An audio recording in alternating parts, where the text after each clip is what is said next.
big topics will be on the table tonight when Harris and Trump square off on that debate stage. But as WMER2 News' Randall Newsom reports, there's a group that wants to make sure some smaller voices are also being heard, and they hope a big display will help get that message out.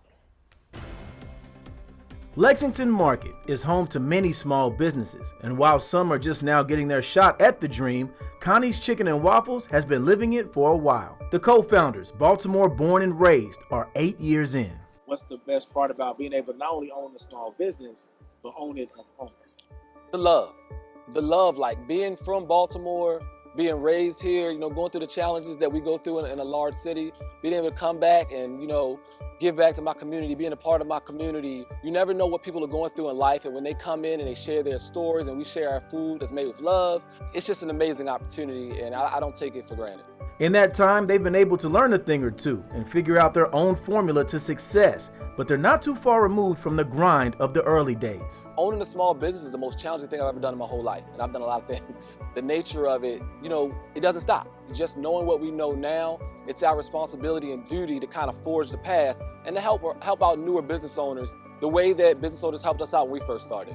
That's why when it's time to speak up for the others, they don't hesitate, and a program called Voices is giving them the platform to stand up for themselves and thousands of their colleagues across the country. It gives us the opportunity to actually have our voices heard by local, state, national level policymakers. Funny he mentions national, because there's this little talk going on between two politicians. This is not just about us versus Donald Trump. This is about two very different visions. As we prepare for the most important election in the history of our country. And while Vice President Kamala Harris and former President Donald Trump will be challenged on a host of topics, small businesses want to make sure their concerns make the list. Access to capital, affordable child care, workforce development, affordability, because right now inflation's happening and prices of a lot of things are going up. Also AI, with AI emerging, artificial intelligence emerging on the scene, the question becomes what kind of policy and legislation will come out and how will that impact business owners? And just to make sure that message is top of mind for the moderators at ABC News. I saw that you guys have